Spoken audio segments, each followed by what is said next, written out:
Listen,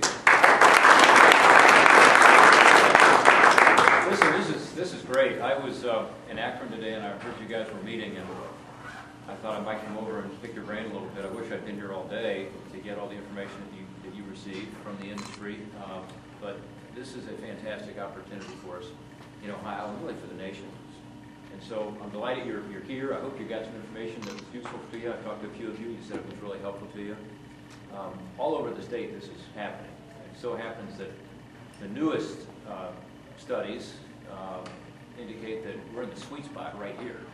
So it's kind of shifted around as they look at different core samples, but it looks like where there's oil and where there's wet gas in the Utica,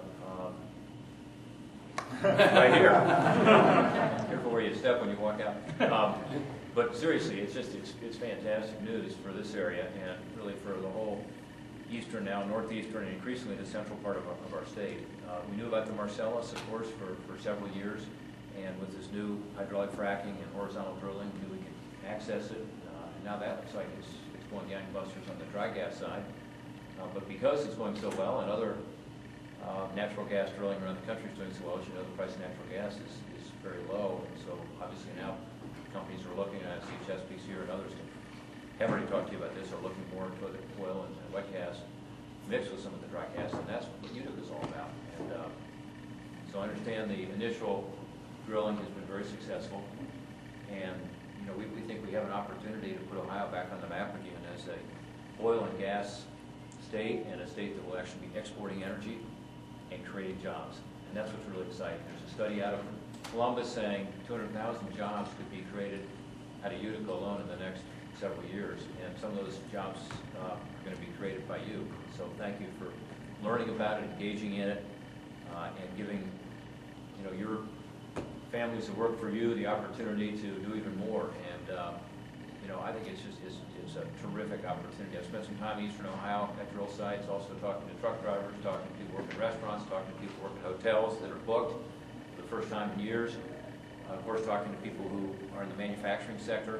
In 2 weeks, I'll be back here in Canton at the Timken grand opening of their new steel mill that they say, which makes steel bars, not pipe, they say is being opened because of what's going on with Utica and Marcellus. $225 million investment. So this is hundreds of jobs right here in Canton that we can point to.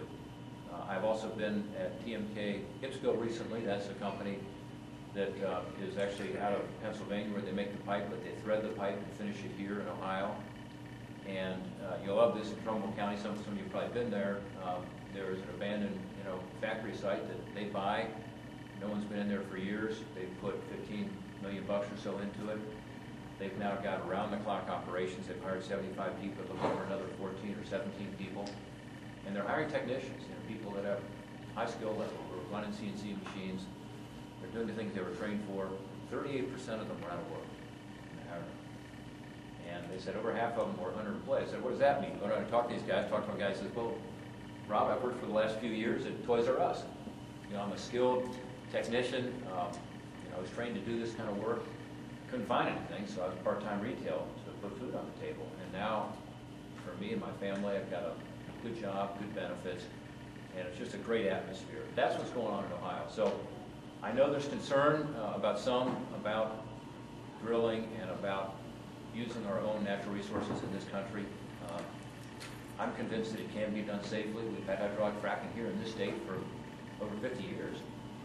And again, Ohio's always been an oil and gas state. We used to be, when John D. Rockefeller was running around Ohio, we were the oil and gas state for a while. And we got to be sure we do it safely, and we can. We've got the regulations in place here in Ohio. Can we improve them? Probably. And I think the governor's on top of that, doing a great job to make sure that we're developing these resources responsibly. But we got to go for it. This is a terrific opportunity for us, for our economy, for our kids and our grandkids. It also happens to have a great benefit to our national security, in my view, because getting us less dependent on foreign sources from volatile and dangerous parts of the world is always going to be good for us. The price of gas is back up again, and people say, well, it's because of speculators or because of this or that. It's because of the laws of supply and demand. That's what it is.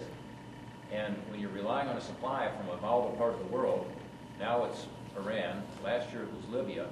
you're going to have spikes. These people can be worried about whether that supply is going to be there. There's a little pickup in demand, too. So this enables us to become less dependent. There's oil here. That's what we get from Iran. But we can also see a shift to more natural gas over time, including, I think, in vehicles, certainly in fleets. It helps us become energy independent in this country. I also think we need to rely on some of our allies and neighbors where there is a reliable source of energy, and that would be Canada, and that's why Keystone Pipeline is so important. We had to approve that right away. By the way, a lot of Ohio manufacturers, maybe some people in this room, also will benefit from that, because we make things. You know, we make pipe. I was at U.S. Steel recently, last week, and they just opened a new facility making pipe. I was at B&M Star, so you know about that story in Youngstown, a new steel mill in Youngstown, Ohio. Unbelievable, fantastic. But we also make stuff that goes into these pipelines like this Keystone XL that should be approved. I was at a Columbus company that makes the backup power that goes into Keystone. They want Keystone to go, not so much because they're looking to get the oil out of it, because they want to create jobs here in Ohio.